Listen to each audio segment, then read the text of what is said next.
तो हज़रत उमर को पता चला, आपने फरमाया था कि तुर्की घोड़े पर सवार कोई नहीं होगा, जो ताइफ देंगे लोग वो सरकारी होंगे, उसके ज़ाती वो नहीं रख सकता, और दूसरा दरबान कोई नहीं रखेगा, तुर्की घोड़े पर सवार कोई नहीं होगा, छना हुआ आटा नहीं खाएगा।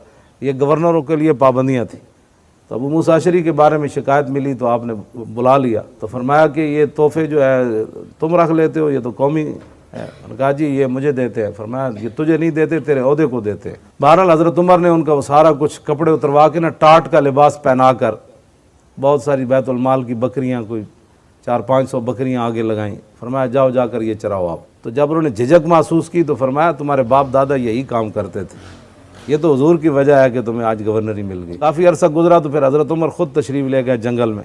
देखा तो एक टीले के साथ हज़रत अबू मूसा अशरी बैठे हुए हैं और रंग जो है वो जर्द है, बकरियां चर रही हैं।